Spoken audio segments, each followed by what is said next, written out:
In today's MMA news, Khabib sends a stern warning to Khamzat Chimaev. Chimaev claps back at his haters. Tom Aspinall's first title defense is official. And Volkanovski discusses Max Holloway's decline. Let's dive in. Khabib Nurmagomedov just dropped some unexpected warning for Khamzat Chimaev ahead of his massive title fight against Dricus du Plessis at UFC 319, and it's raising eyebrows. While most MMA fans believe Khamzat's best chance is to come out like a madman in the first few minutes and try to drown DDP in pure destruction, Khabib thinks otherwise. He says Khamzat should actually stand and trade with du Plessis, otherwise he will get tired. The reason? It's a 5-rounder, and you can't afford to blow all your energy in the first 2 rounds. Realistically, yes, on paper, that makes perfect sense. But the problem is, that's not Khamzat. His entire career has been built on chaos, pressure, and early destruction. Asking him to suddenly slow down and fight methodically in the biggest fight of his life, that could backfire. Khabib did say he believes Khamzat's boxing is sharper than DDP's, and with the right game plan, he can absolutely win. Khabib also touched on Islam Makhachev's matchup with Della Maddalena. He made it clear they're taking JDM very seriously. According to him, Jack's size, striking ability, and even his takedown defense make him more dangerous than Ilia Topuria. The Eagle praised Jack's all-around skill set, saying he's got underrated grappling too, and they're preparing for a real fight, not a walk in the park. Let's dive into Khabib's interview with Adam Zuba.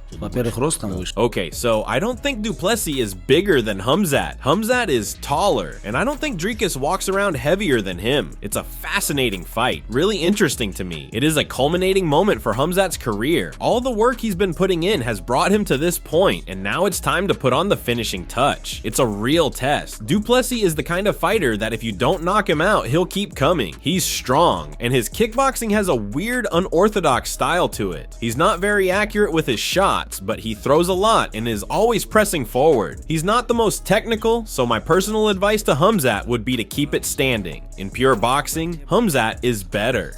But here's the thing, you can push hard in the first round, but if you don't finish him, you've got to be ready for those championship rounds. You can't afford to gas out. That would be my advice to Khamzat, to fight him in the stand-up.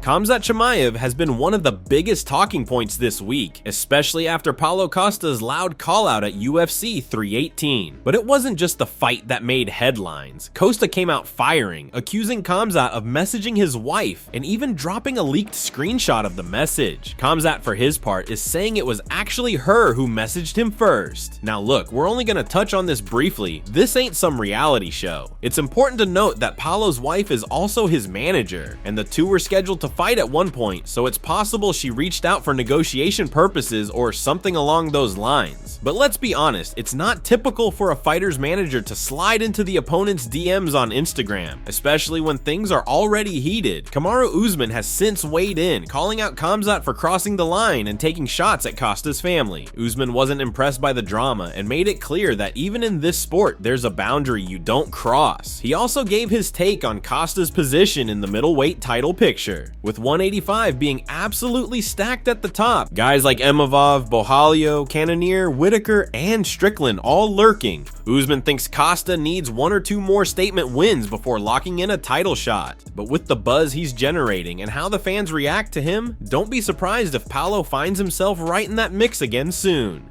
I think Paulo Costa needs a win over somebody in that top 5. You know, Paulo Costa hasn't fought Caio Borralho, hasn't fought Nasruddin Imavov. I think he still needs another win for UFC to consider that.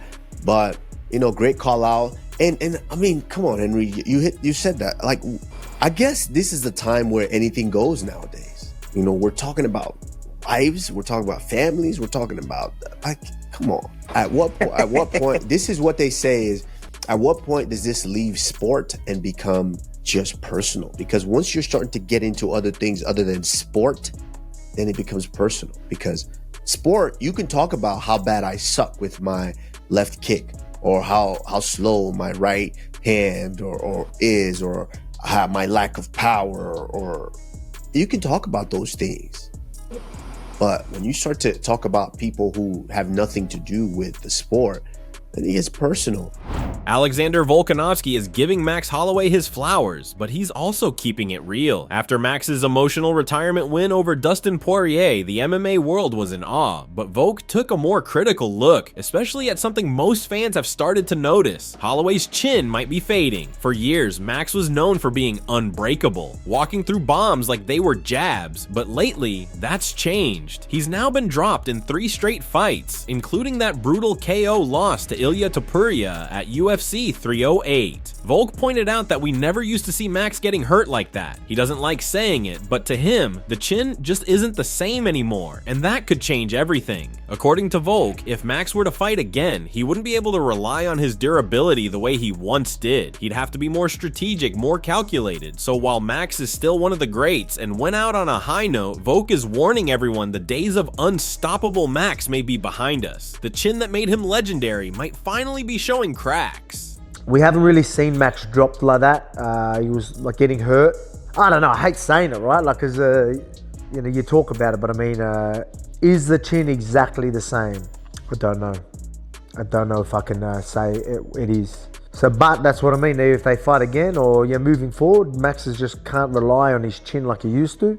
Got to be a bit more strategic. I think he got hit quite a bit in this one. I thought he would not get hit as much. I thought he'd be a little more strategic and play on the outside a little bit more, which he was doing great. But then he started getting in a position where Dustin could land just even short jabs and just, you know, obviously southpaw, so that lead hand's a bit closer. Incredible performance from Max. Again, not many people can come back from losses, let alone knockout losses, in a BMF fight, be up again and still point to the ground and say, let's do it. You know what I mean? Like, it's just, he really is a BMF. That's like, I wouldn't do that. I'll tell you right now, I wouldn't do that.